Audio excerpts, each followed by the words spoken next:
Hey guys, my name is Anthony and in today's video I'm going to be doing another installment of my race analysis videos. If you're new to the channel and you don't know what these type of videos are yet, I basically take a race stint from a driver and take a look at some of the more important laps within that race stint and talk about why I think the driver made those decisions, what are the disadvantages and advantages of those decisions, and what we can all learn from those decisions. I'll also be giving you guys a basic rundown of a lap around this track that we're doing, which is Austria today. So in today's installment, I'll be covering none other than the F1 2020 esports champion himself, Jarno Opmeer. So let's get straight into today's video. Okay, so moving straight on to lap 15 now, and we're at Austria again. I pretty much did this track in the previous video on Tyre Limitless, but the reason why I wanted to use Jarno's footage here from PSGL is because I recently made a video on tyre management and how to save your tyres, and I wanted to use this footage from Jarno because Jarno does an incredible job at saving his tyres during this race, and I wanted to show you guys how powerful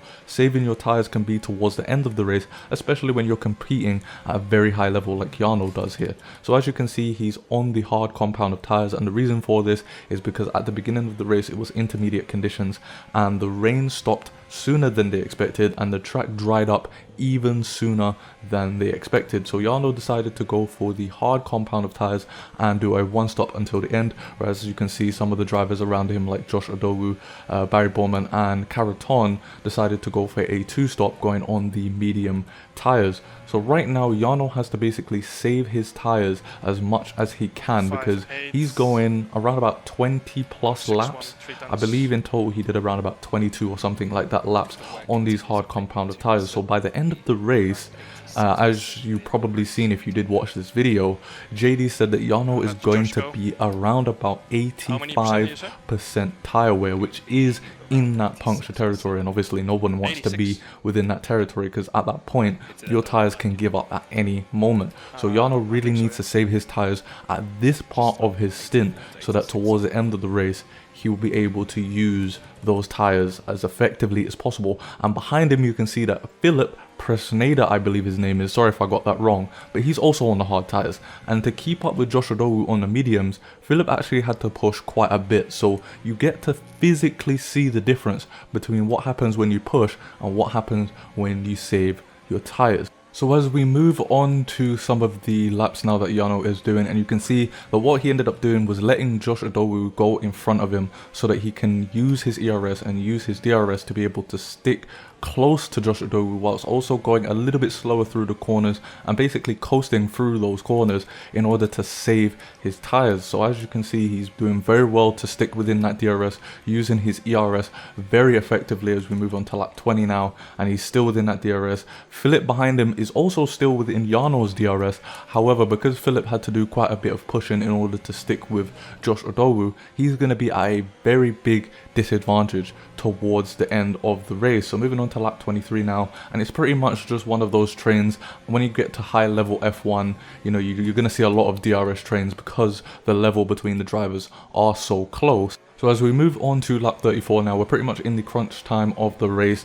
This is when battles are slowly going to start happening. And as you can see, Barry is now behind Jarno on the softer compound of tyre as he was on a different strategy where he went from mediums to softs, which clearly is working out for him as he's about to pass Jarno Opmeer, who's on at this time, I believe 20 or 21 lap old hard tyres. But as I said, Jarno Opmeer saved quite a bit of his tyres during this race stint, and you're about to see just how big it benefits him from what Philip had to do. So as you can see, there's a little bit of contact between the two teammates as Jarno was a little bit frustrated at this point, I think because Barry was supposed to have a penalty and he wanted to get past him. But either way, you can see that Philip is now about 4 tenths roughly behind Jarno Opmeer on lap 34. So his tyres haven't yet hit the cliff, but they are about to. And moving on to lap 35 now, you can see that Philip is now 7 tenths behind Jarno Opmeer, and Jarno Opmeer is still within DRS of his teammate. So what I'm going to do for this final lap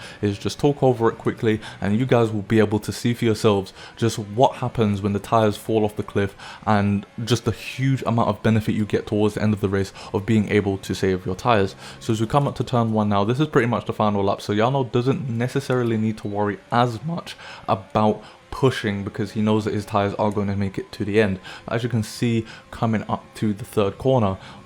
in just about a sector,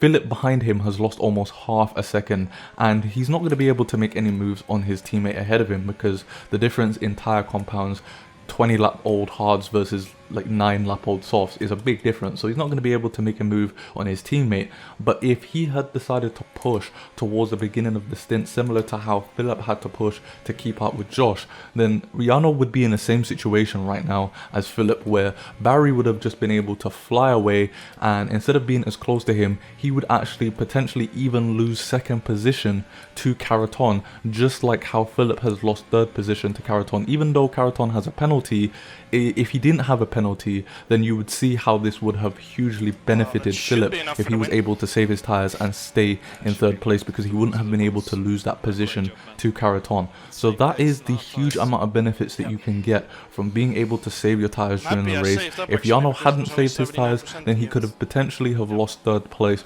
to Caraton if Caraton didn't have a penalty during this race. And even though he didn't end up winning this race because Barry wasn't awarded the penalty that he was supposed to,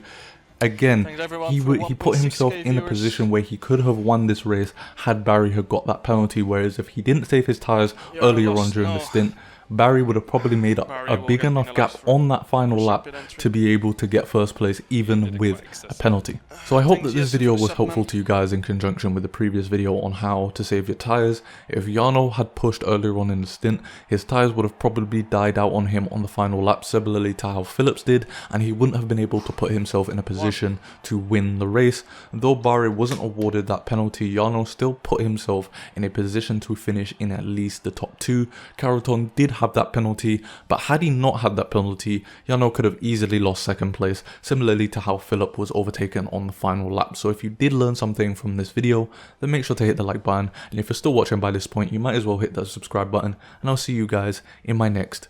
video.